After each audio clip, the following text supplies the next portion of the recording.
पाठ 11। जैसा करोगे वैसा भरोगे। चित्रकथा।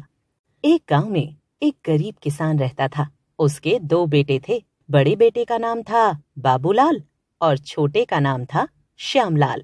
वह दोनों पुत्रों को एक समान प्यार करता था। एक दिन किसान ने अपने मरने से पहले दोनों बेटों को बुलाकर कहा, मेरे मरने के बाद तुम लोग मिलजुल कर रहना। संपत्ति के नाम पर मेरे पास जो कुछ है उस पर तुम दोनों का बराबर अधिकार है।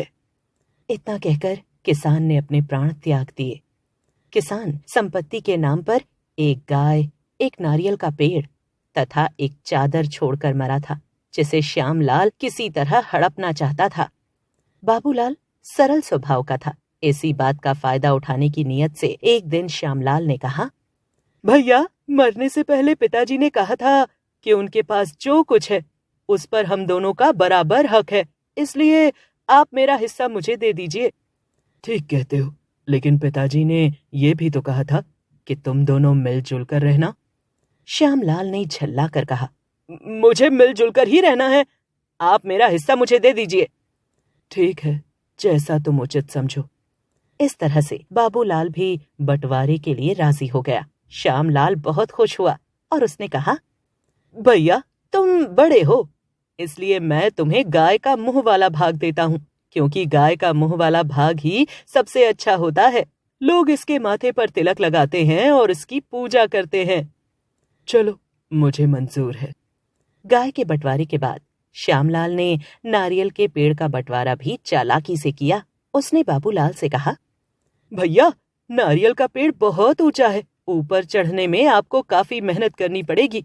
मैं आपका छोटा भाई हूँ, इस कारण मैं ऊपर का भाग ले लेता हूँ, आप नीचे का भाग ले लीजिए। चलो, यह भी मुझे मंजूर है। अब बारी थी चादर के बंटवारे की। श्यामलाल ने कुटिल बुद्धि से कहा, भैया, चादर दिन में आप रख लिया करेंगे और रात को उसकी रखवाली मैं करूंगा। ठीक है। वाह, भाई हो तो ऐसा। दूसरे दिन से बाबूलाल प्रतिदिन गाय को चारा खिलाता था और दूध श्यामलाल लेता था। पेड़ में पानी सींचता, खाद डालता बाबूलाल और फल खाता श्यामलाल। इसी प्रकार दिन भर चादर बाबूलाल रखता और रात को श्यामलाल उसे ओढ़कर आराम से सोता था। इनके पड़ोस में एक वृद्ध व्यक्ति रहता था जो यह सब देखता था। उसने देखा कि बाबूलाल दिन प्रतिदिन कमजोर होता जा रहा है और श्यामलाल मोटा होता जा रहा है। एक दिन उसने बाबूलाल को बुलाया और उसे श्यामलाल की चालाकी के बारे में समझाया और उसे कुछ उपाय भी बताए। अगले दिन सुबह के समय श्यामलाल गाय का दूध निकाल रहा था। इतने में बाबूलाल वहां पहुंचा और गाय के मुंह पर जोर जोर से डंडा मारने लगा।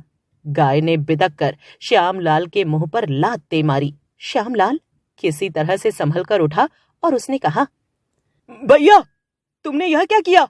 गाय को क्यों मारा? तुम्हें इससे मतलब? गाय का मुंह मेरे हिस्से में है, मैं उस पर डंडा मारूं या तिलक लगाऊं? उसी दिन दोपहर को श्यामलाल नारियल तोड़ने पेड़ पर चढ़ा ही था कि बाबूलाल कुल्हाड़ी लेकर आया और पेड़ की जड़ें काटने लगा। श्यामलाल पेड़ पर से चिल्लाकर बोला, बड़े भाई, यह क्या कर रहे हैं? इस पेड़ पर मैं चढ़ा हूं और आप इसे काट रहे हैं। वृक्ष का जड़ वाला हिस्सा मेरा है, इसे मैं काटूं या इसकी पूजा करूं, तुम्हें इससे क्या मतलब? इसी तरह बाबूलाल ने दिन ढलते ही चादर को पानी में भिगो दिया। रात को जब श्यामलाल चादर लेने आया तो वह गीली थी। श्यामलाल गुस्से में चिल्लाया, यह आपने क्या किया? दिन में चादर का स्वामी मैं हूं, मैं चाहे इसे भिगोऊं या चाहे जो करूं। श्यामलाल को समझ में आ गया कि अब उसकी चालाकी नहीं चलेगी। उसने बाबूलाल के पैरों में गिरकर अपनी गलती स्वीकार करते हुए कहा, भैया, मैं स्वार्थ में अंधा हो गया था, मुझसे भूल हो गई, आप कृपया मुझे क्षमा कर दें। सरल तथा सच्चे बाबूलाल ने अपने छोटे भाई को उठाकर सीने से लगा लिया और माफ कर दिया। श्यामलाल फूट फूट कर रोने लगा और बोला, भैया, पिताजी के कहे अनुसार अब हम दोनों एक साथ मिलजुल कर रहेंगे। इस प्रकार दोनों भाई सुखपूर्वक जीवन बिताने लगे।